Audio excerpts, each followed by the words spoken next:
Sup, guys? We've got some pretty interesting stories this week. Hope you guys are ready to tune in. I'm Rila. I'm Riley. And you're watching Bulletoon Weekly. So it looks like the new Tomb Raider movie is casting Daniel Wu as Lara Croft's partner. You might recognize him from his most recent role as Sonny from Into the Badlands on AMC, which, by the way, is a role he'll be reprising soon. As for this, he's apparently going to be playing a ship captain that's helping Lara find her dad. Gee, that bodes well. Yeah, being a ship captain in Tomb Raider, you might as well be a red shirt. But I think it's cool how this movie's following the rebooted continuity of the games. But I watched you play the reboot, and if the movie is anything like the games, poor Lara. So the Green Lantern Corps movie's going forward. Why aren't you excited about that? You could finally get a good Green Lantern movie, right? I have one. It's called First Flight. Flawed though it may be, it's leaps and bounds better than that other one. Then what's the issue? David Goyer's writing it. Ew. I know. In other DC news, the Aquaman movie's set to start filming this spring. Other than Jason Momoa calling Snyder a genius, which is hilarious, not really much to comment on. We still don't know much of anything about the movie in the first place. We know more about the Wonder Woman movie. And at this point, it looks like it's just gonna be a period piece rehash of the 2009 animated movie, which was mostly awesome, so I'm not complaining. And now for some Marvel Cinematic news. Apparently, Peter Dinklage is in early talks with Marvel for a role in next year's Infinity War. Really? But he hasn't been in a Marvel movie already, has he? Unless you count Days of Future Past, which was handled by Fox, no. And apparently he's up for a key role. He'd be one of the few characters in the flick to have not shown up in a previous MCU movie. It's kind of interesting. Any idea who he'd play? At a guess? Pip the Troll. Small, hard-drinking wise guy. Makes sense. Plus, he's a major supporting character to Adam Warlock, and he's tussled with Thanos a few times. So, DC's got a Batman-Flash crossover in the works that's apparently gonna explore the whole Watchmen thing. Well, that makes sense, right? Didn't the Flash have a lot to do with Rebirth? No, he just happened to be the cause of the New 52 somehow. You know, there's a reason people have started calling the Flash show Damn It, Barry! But he is apparently at the center of all this too, in a way. And he was a big part of the Rebirth launch comic, as was Batman. So this is the next logical step. Still think including the Watchmen universe in this is kinda stupid, but what do I know? I'm just that bizarre comic fan that doesn't care about the Watchmen at all. As for Marvel, they announced a new Defender series last week, pretty much entirely due to the boosted profile of those characters thanks to Netflix. Although Iron Fist isn't out yet, so there's that. The series is gonna get a preview on Free Comic Book Day this May, and it'll be making its official premiere in June. Unfortunately for me, though. Uh-oh. What? It's being written by Brian Bendis. Not a fan? Not even a little bit. I won't say the dude's a hack or anything. He's a talented writer, definitely. I've just never cared for his style. So, Apple is looking to get into original content. I'm sorry, what? Yep, they've been in the talks to buy up the rights to some scripted TV shows. And they're on the hunt for marketing execs to promote this new content for them. What in the world could possibly possess Apple to... Money. Well, yeah, but... Their hardware sales have been reportedly down lately, but their sales of service like Apple Music are up. So they're hoping to start something similar for audiovisual content. They want it to be bundled with Apple Music when it happens. But they're apparently following the Amazon and Netflix examples by taking it slow at first. What's next? Movies? Actually... You're kidding! Nope, they're in early talks to get into the movie business too. I need time to process this. In other news, Disney launched a trailer for the new Tangled TV movie. Tangled is getting a sequel? Sort sort of. The TV movie is actually the start of a new Tangled series. I take it you're for this? You loved Tangled when it came out. Still do. This looks like it'll be really cute. Definitely funny. The art style, though... What? The animation student in me has some concerns.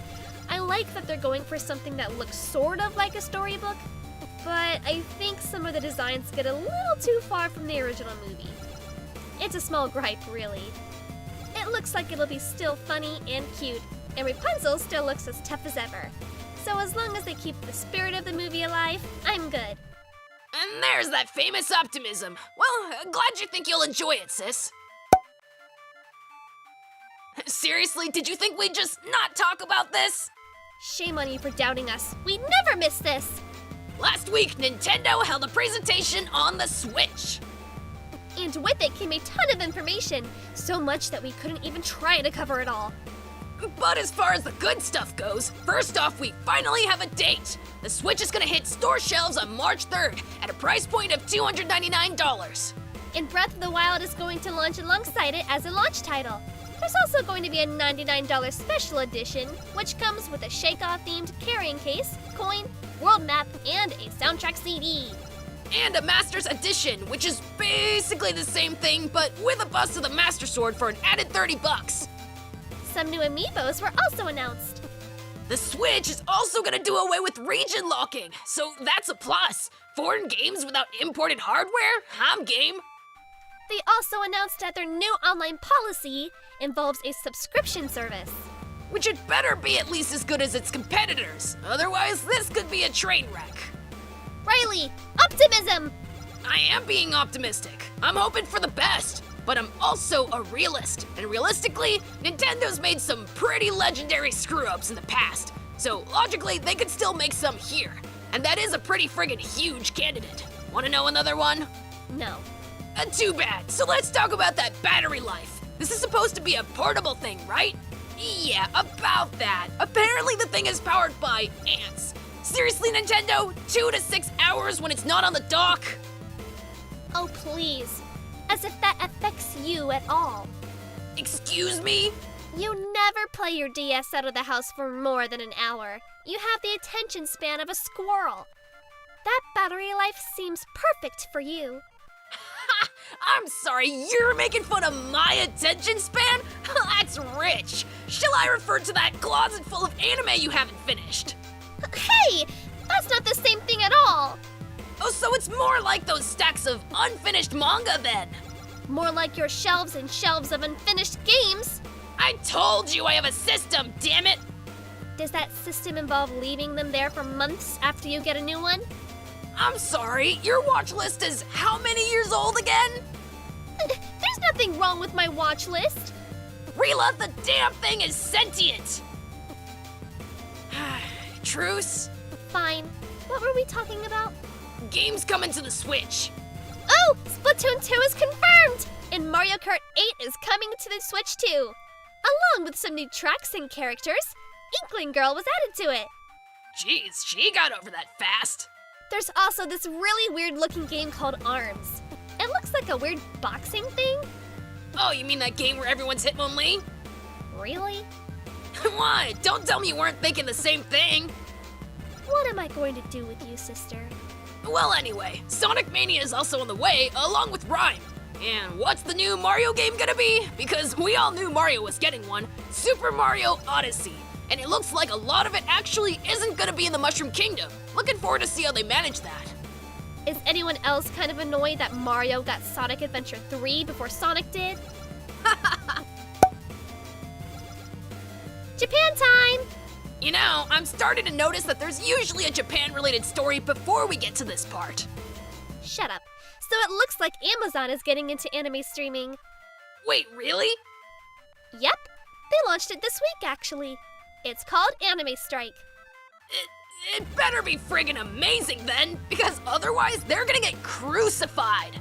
It seems to be going pretty well for them. They have exclusive rights to shows like Vivid Strike. They've got some older ones like Blue Exorcist and Akame ga Kill.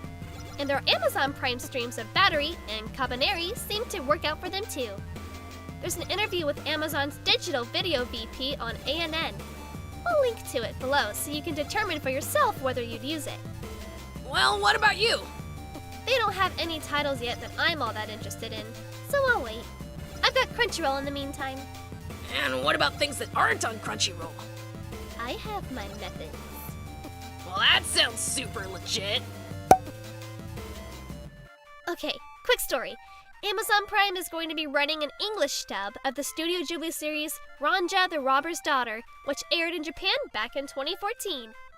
Amazon really is making a serious push into the anime department. Yep. I actually never got to see this, so I might give it a look. And in some manga news, it looks like Servamp is going on hiatus. The creator's dealing with a health issue at the moment, apparently. Nothing life-threatening, but it doesn't exactly feel good either. Here's hoping she gets better soon. What, so you can get back to reading? What? No! Because I want her to feel better. I do have a heart, Riley. Just checking. Hada. What did I do to deserve such a mean sister? Alright guys, now for comic solicitations. And North American releases. I'll go first this time. And something tells me these guys were making up for last time because, damn! That many? All new Wolverine number 16, Renew Your Vows number 3, Steve Rogers number 9, Daredevil number 15, Deadpool number 24. Wait, no witty subtitle? Yeah, no ducks this time. I'm shocked. Anyway, Great Lakes Avengers number 4, Guardians of the Galaxy number 16, Inhumans vs. X-Men number 2, Jessica Jones number 4, Mighty Thor number 15, Miss Marvel number 14, Rocket Raccoon number 2, Spider-Man number 12, Spider-Man Deadpool number 13, Totally Awesome Hulk number 14, Squirrel Girl number 16. Ooh, gimme! Watch 3 anime on your list and I'll buy it for you. Thought so. Uncanny Avengers number 19 and Uncanny X-Men number 17. But then there's DC and oh boy! Action Comics number 971, All-Star Batman number 6, Batgirl and the Birds of Prey number 6, and Batman Teenage Mutant Ninja Turtles number 1 actually came out last time, but I totally forgot about it. Luckily, a few variant covers came out this time to remind me. That's a crossover that's actually happening? It sure is. What is life? Oh, you think that's the weird one? How about Justice League Power Rangers number 1? I'm done! I'm too much. Anyway, Deathstroke number 10, Detective Comics number 948, Earth to Society number 20, Flash number 14, Green Lantern Corps number 12, JLA Vixen Rebirth number 1, Justice League vs. Suicide Squad number 4. Oh wait, this is a weekly? Oh, that doesn't bode well. Those are hardly ever good anymore. They're too rushed. Well, let's hope it doesn't suck. Anyway, new Superman number 7, Supergirl number 5, Superwoman number 6, Titans number 7, Wonder Woman number 14, Suicide Squad number 9, and Red Hood and the Outlaws number 6. Peachy. Finished, Rila. My turn? You got it. Anime's slim again. Just Aquarion, Lupin, and Beautiful Bones. As for manga, there's Battle Rabbits. Battle Rat? You couldn't handle Deadpool the Duck? Hush. Then there was Case Closed, Inspector, My Monster Secret, Ranma, and Yamada-kun, among some others. Hey, believe it or not, I have an impression this time. So I just finished Little Witch Academia! I just watched episode 2! 40 times. How do I know this? She made me watch it with her. Her impressions of it pretty much every time was... yeah, that. Susie is so mean, but so funny. And Diana and Ursula, the characters are just so well realized. I mean, this show's about as subtle as a bomb. But that's totally okay. The animation carries so much of it too. Just looking at facial expressions and body language in this show tells you so much. I'm so happy this series is finally here. However, not to spoil anything, but something happens towards the end that's pretty much just ignored right after it goes down. They might address it next time, but someone tanked a pretty bad hit and was just completely fine not long after, despite everyone being all worried about him. Anyway, while she's in La La Land, time for my impression. The Unstoppable Wasp is freaking amazing! It's hilarious and colorful and does girl power right. It's about damn time!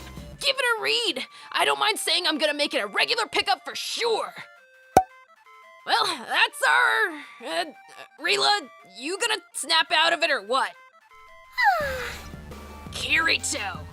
Ah! Ew! Ah! Oh, Riley, why? Why? Why would you say that name? Because we're pressed for time and this episode's already running long. It's sign-off time. Fine. Thank you so much for watching, everyone. If you liked what you saw, give that like button a zap. Share it with your friends and hit the top button to subscribe. And maybe if you want to do us a solid, hit that bottom button to support us on Patreon. This has been Bulletoon Weekly. I'm Rila. I'm Riley, and as always, stay tuned!